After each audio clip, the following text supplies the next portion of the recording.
আসসালামু আলাইকুম। এবছর আমরা অল্প কিছু জমিতে ঘাসের দানা রেখেছিলাম। স্বাভাবিকভাবেই আমাদের এখানে ঘাসের দানা তেমন একটা হয় না, যেহেতু আমরা বোনা ঘাস তেমন একটা বুনি না। কিন্তু এবছর আমরা সময় সংক্ষেপের কারণে অল্প কিছু জমিতে ঘাসের দানা বুনেছিলাম, সেখান থেকে কিছু দানা আমরা সংগ্রহ করার জন্য রেখে দিয়েছিলাম পাকার জন্য। তো আলহামদুলিল্লাহ ঘাসের দানাগুলি বেশ ভালোভাবে পেকে গিয়েছে। এখন আজকে আমরা যাচ্ছিলাম ওই ঘাসের দানাগুলি সংগ্রহ করার জন্য অথবা কেটে নিয়ে আসার জন্য।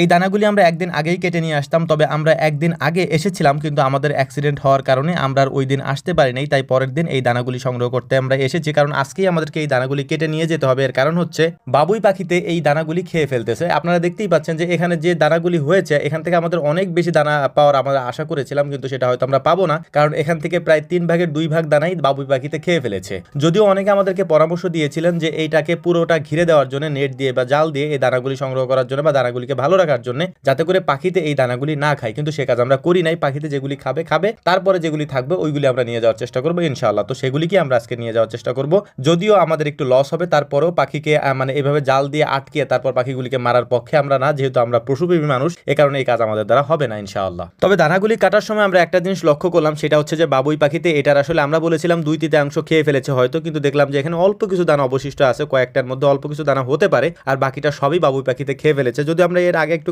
মানে আগে কাটতে চেয়েছিলাম, কিন্তু বৃষ্টির কারণে বা আবহাওয়া খারাপ থাকার কারণে দানাগুলিকে আমরা সংগ্রহ করতে পারিনি। তারপর আলহামদুলিল্লাহ যে কয়টা দানা এখান থেকে হয় সেগুলি দিয়ে পরবর্তীতে এই জমিতে অথবা পাশের জমিতে চাষ দিয়ে তারপর সেখানে আমরা বুনে দেওয়ার চেষ্টা করবো ইনশাআল্লাহ। তো যাই হোক, সকালে খাওয়া দাওয়া করে না আসার কারণে বাজার থেকে হালকা নাস্তা নিয়ে এসেছি। খাওয়া দাওয়া করে তারপর বাকি কাজ আমরা সেরে ফেলবো এখানে, কারণ আমাদেরকে এখানে যে ঘাসগুলি আছে মানে অবশিষ্ট যে ঘাসের গাছগুলি থাকবে সেগুলিও কেটে ফেলতে হবে, কারণ আশেপাশে দেখতেই পাচ্ছেন যে আমাদের যে বাকি ঘাসগুলি আছে মানে এগুলির সাথে যে ঘাসগুলি কাটা হয়েছিল ওই ঘাসগুলি আলহামদুলিল্লাহ অনেক বড় হয়ে গিয়েছে। তাই এই ঘাসগুলিকে আমরা কেটে দিচ্ছি, যাতে এই ঘাসগুলি আলহামদুলিল্লাহ একটু তাড়াতাড়ি বড় হয়ে যায়, যাতে আমরা এগুলিকে কেটে নিয়ে যেতে পারি। কারণ সামনে যেহেতু বৃষ্টির মূল সিজনটা এখনো পর্যন্ত রয়ে গিয়েছে, আষাঢ় মাস মাত্র শুরু হলো, তাই বৃষ্টির সিজনে ঘাস আমাদের এখানে হতে একটু সমস্যা হবে, কারণ বৃষ্টির কারণে ছোট ঘাসগুলি বড় হতে একটু সময় নেয়।